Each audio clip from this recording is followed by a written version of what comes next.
지난 2주 동안 일어났던 저 연약한 모습 때문에 여러분들이 중보 기도해 주셔서 다시 한번 강단에 설 수 있도록 하나님께서 길 열어주신 것 감사드리고, 과할 만큼의 몸부림의 기도로 결국은 제가 산 것 같은 그런 감동을 느끼고 또 감사를 경험하게 됩니다.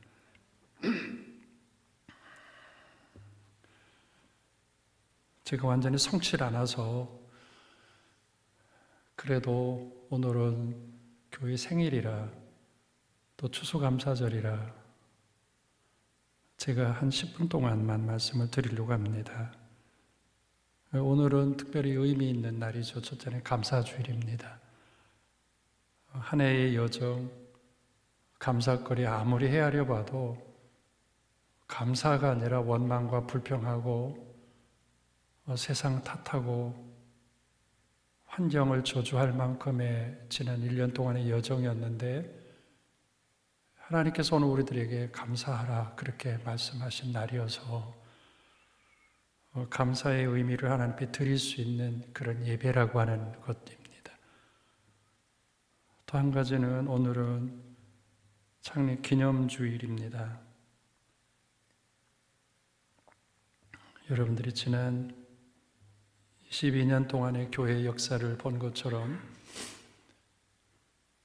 지금까지 여러분의 교회는 하나님께서 계속 그 성장의 엔진을 달아주셔서 우리가 머뭇거리고 싶어도 하나님은 불어내셨고, 우리가 이제는 그만이라고 하는 표현을 하고 싶어도 하나님은 무슨 그만이냐 라고 하셔서 다름질하게 하심으로 여기까지 오게 하신 것. 그런데 코로나 바이러스의 3년여 동안의 공격으로 인해서 교회는 주춤했고, 또 신앙과 믿음의 자리에 서 있던 우리 성도들이 그래도 견뎌낼 것 같은 기대를 걸었는데, 얼마나 힘들고 지쳤든지 신앙도 포기하고 믿음의 자리도 거둬들이는 그런 모양을 보게 될 때 그냥 가서는 안 되겠다라고 하는 그런 결단의 시간을 오늘 해야 될 것 같아서 사실은 기력을 다시 한번 쏟아보려고 일어섰습니다. 오늘 감사절이라고 하는 그런 부분 말입니다. 감사는 우리 예수 믿는 사람들에게는 입 발랐죠. 그저 모든 일에 감사합니다, 감사합니다라고 하는 표현을 많이 쓰잖아요.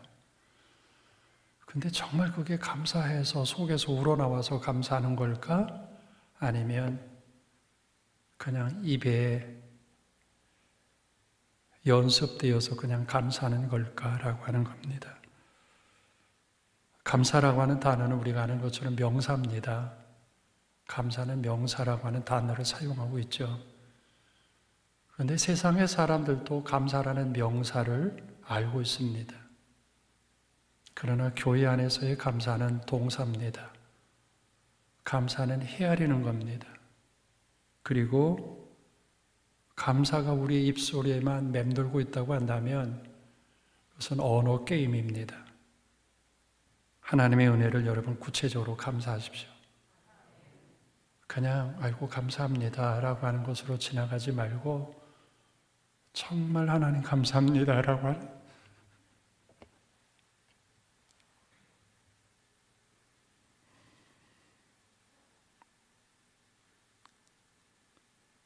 감사의 은혜가 좀 구체화됐으면 좋겠다라는 생각을 합니다. 그럴 때 감사는 감사를 낳고요, 또 감사는 더 큰 가치를 우리들에게 허락해 준다고 하는 그런 사실입니다. 때문에 이 코로나 바이러스가 이렇게 짓누르고 있는 이런 때인데 무슨 감사거리 있겠어요? 그래도 감사를 찾으십시오. 그리고 그 감사를 입술에만 넣지 말고 여러분의 마음으로, 여러분의 손으로, 그리고 여러분의 삶으로 이렇게 드러나는 감사가 되기를 바랍니다. 두 번째는 위기 시대를 지금 살고 있는데, 이 위기 시대가 여러 영역의 위기 시대죠. 나라 간에, 때로는 경제, 정치, 삶의 자리, 이런 게 다 위기 시대인데, 오늘 저는 믿음의 사람들이기 때문에 이 위기라고 하는 그런 표현을 교회라고 하는 영역에서 생각하고 싶습니다. 우리가 잠깐 보았던 교회의 역사, 닭장에서부터 시작했던 여러분의 교회 역사는 지울 수가 없습니다. 고스란히 오롯이 남아있는 그런 교회 역사입니다. 우리가 파노라마를 보는 것처럼 지나왔던 그런 교회 역사인데, 저도 생각해 보면 모든 교회마다 하나님이 간섭하시는 것은 사실이지만 여러분의 교회는 특별히 하나님께서 간섭하신 것 같다라는 생각이 듭니다. 왜냐하면 보통의 교회가 할 수 없었던 일들을 여러분의 교회가 해왔기 때문에 그렇습니다. 남다른 하나님의 교회 역사를 통해서 이곳에 세우신 하나님의 교회, 특별하다고 생각하는 저와 여러분의 마음이 있다고 한다면 하나님께서 또다시 코로나 바이러스가 아무리 교회를 무너뜨렸다 할지라도 새로운 또 다른 40년의 역사를 하나님께서 써내려 가실 줄로 믿습니다. 오늘 빌립보서 1장에 바울이 빌립보 교인들에게 이야기한 것처럼 하나님은 때마다 시기마다 하나님의 착한 일을 이루시기 위해서 사람들을 부르셨다는 거예요. 오늘 하나님은 여러분을 부르셨고 또한 부끄러운 저도 하나님 부르셔서 이 교회에 하나님의 착한 일을 계속할 수 있도록 만들어 주신 것을 보게 됩니다. 우리가 아는 것처럼 코로나 바이러스는 여러분의 가는 교회에 커다란 장애물이 되었습니다. 어설픈 믿음 가지고는 이 장애물을 뛰어넘지 못할 만큼 큰 장애물입니다. 3년의 고난의 산을 넘느라고 많은 성도들이 애를 쓰고 수고하셨습니다. 그런데 이 3년의 코로나 바이러스로 인해서 믿음과 신앙의 바탕이 견고치 못한 성도들은 지금 여러분의 교회 안에서 한 500명 정도는 쓰러져 있습니다. 그동안 그래도 기대했던 그들의 믿음과 그들의 신앙은 아무 의미 없는 휴지 조각처럼 쓰러진 것 같아서 얼마나 마음이 안타까운지 모릅니다. 이런 상황을 보면서 우리는 어떻게 해야 될까? 다시 도전을 시작해야 되지 않을까라는 그런 생각이죠.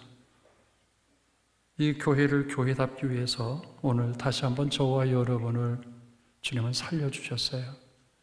어떻게 이 교회를 교회답게 만들어 갈까? 오늘 빌립보서 1장은 바울이 하나님의 선택되어서 선조 1차 선조를 마치고 2차 선조 마케도냐 지역을 선조하게 될 때 빌립보 지방으로 가서 그곳에서 고난 중에 교회를 세운, 그래서 빌립보 교회였습니다. 그리고 바울은 그의 삶을 다 마감하기까지 교회를 위해서 일하다가 사명을 마치게 되는데 로마의 감옥에서 그의 사명을 마치게 될 때 바로 옥사하기 직전에 빌립보 교인들에게 이 편지를 쓴 내용입니다.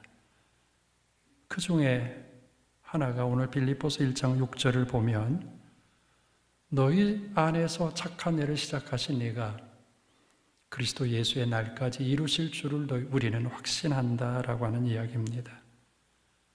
바울은 말합니다. 빌립보 교회 하나님이 시작하셨고 빌립보 교회 주님이 재림하시는 날까지 거룩하게 만들 거다라고 하는 그런 선언이죠. 여러분의 교회도 동일합니다. 그래서 41년 동안 그분이 만드셨습니다. 코로나 바이러스로 초라해지는 것 같아도 하나님은 그분이 계획하신 대로 역사를 이루어 가실 줄로 믿습니다. 여러분의 교회 하나님이 디자인하셨습니다. 여러분의 교회 하나님이 스케치하셨고 그리고 플랜을 세우셔서 지금까지 하나님께서 이루어오셨습니다. 그리고 주님이 언제 재림하시려는 알 수 없지만 그 재림하시는 날까지 구원의 역사에 귀한 방주로 여러분의 교회를 쓰실 줄로 믿습니다. 이 거대한 하나님의 역사를 이루어 나가다가 코로나 바이러스 만났습니다. 3년 동안 얼마나 많이 우리를 괴롭혔는지 모릅니다. 여러분은 여러분의 삶을 일고 가려고 코로나 바이러스 앞에 괴로웠고요. 저는 교회를 교회답게 세워가려고 혹여나 코로나 바이러스 앞에 무너지지 않을까라고 하는 노심초사 하나님 앞에 염려라고 하는 것으로 3년을 지새웠습니다. 코로나 바이러스는 우리의 열정, 우리의 희망, 우리의 기대, 우리의 비전, 우리의 꿈, 우리의 헌신, 우리의 열정, 그 위에 죄를 덧뿌리고 갔습니다. 그래서 많은 일들이 이쯤이면 그만하시죠. 이 정도면 됐지요. 라고 하는 것으로 위로를 삼았지만 오늘 하나님은 오히려 바울의 고백처럼 빌립보서 1장 7절에 바울도 나의 매임과 라고 하는 그런 표현처럼 바울도 이런 고난을 당했지만 결국 그는 그 고난 속에서도 교회를 교회답게 만들었던 흔적을 보게 됩니다. 착한 일을 시작하신 하나님, 코로나 바이러스 3년 동안에 교회를 무너뜨린 것 같지만 착한 일을 시작하신 하나님께서 여러분의 교회를 결국은 주님이 오시는 그날까지 포기하지 아니하시고 이루어 가실 줄로 믿습니다.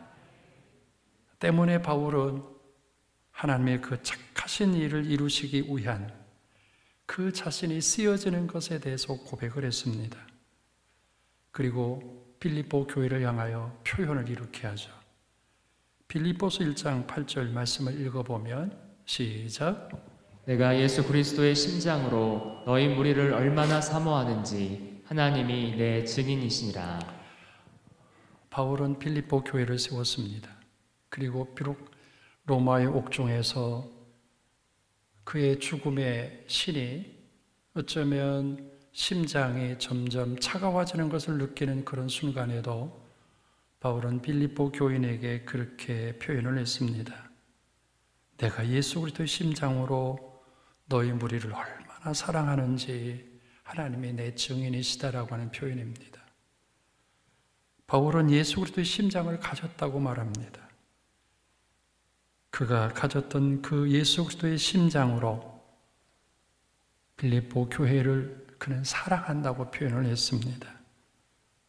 오늘 사랑하는 우리 장로님, 또 우리 사랑하는 성도 여러분, 예수 그리스도를 사랑하는 그 심장만 있다고 한다면 코로나 바이러스가 아무리 여러분의 가는 길을 막는다 할지라도 결국은 하나님은 역사하실 줄로 믿습니다. 저는 제 심장을 보았습니다. 심장에 영양을 공급하는 대동맥이 막혔고 심장의 한쪽이 괴사되어져 가는 고통은 막을 수가 없었습니다. 골든타임을 넘길 무렵쯤에 혈관을 파고 들어간 의료기기는 영양 공급을 막고 있는 동맥을 스텐트 시술로 열어놓았습니다. 그러자 죽어가는 심장이 다시 소생하기 시작을 했습니다. 조영제라고 하는 의약품으로 그 시술되어가는 모양을 정확하게 볼 수 있었습니다. 괴사되어져가는 심장의 한 부분에 영양이 공급되어지자 심장은 다시 펌프질을 시작을 했습니다. 고통은 가라앉고 숨은 턱을 넘어서 심장에 신선한 공기를 공급하기 시작을 하자 그 심장은 다시 뛰기 시작하셨고, 하나님은 이렇게 말씀을 하셨습니다.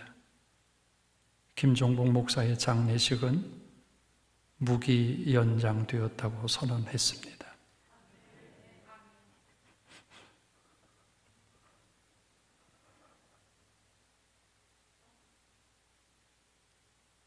예수 그리스도의 심장입니다.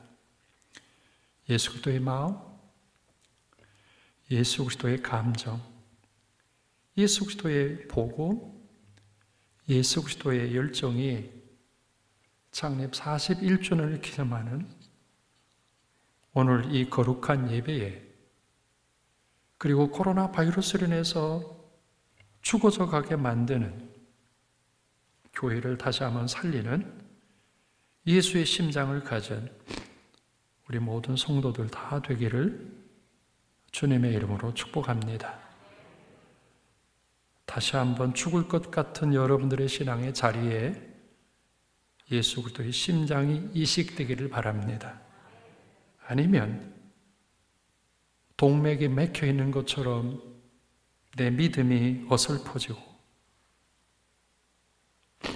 동맥이 피가 흐르지 않는 것처럼 내 신앙의 고백이 느슨해졌다면 다시 한번 여러분 거룩한 스텐트 시술을 성령의 이름으로 받기를 바랍니다. 그래서 여러분의 심장은 다시 뛰어야 합니다.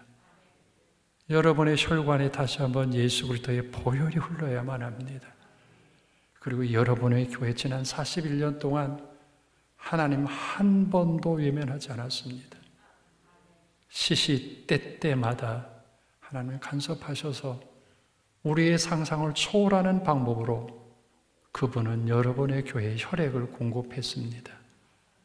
이제 코로나 바이러스 아무리 우리의 이 거룩한 동맥에 막는다 할지라도 예수 그리스도의 심장 스탠스 거룩한 시술을 통해서 여러분의 교회에 착한 일을 시작하신 하나님께서 계속해서 착한 일을 해나갈 수 있도록 뛰고 다름질하는 우리 사랑하는 성도들 되기를 바랍니다.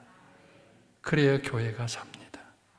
그래야 하나님의 뜻이 이 땅에 세워집니다.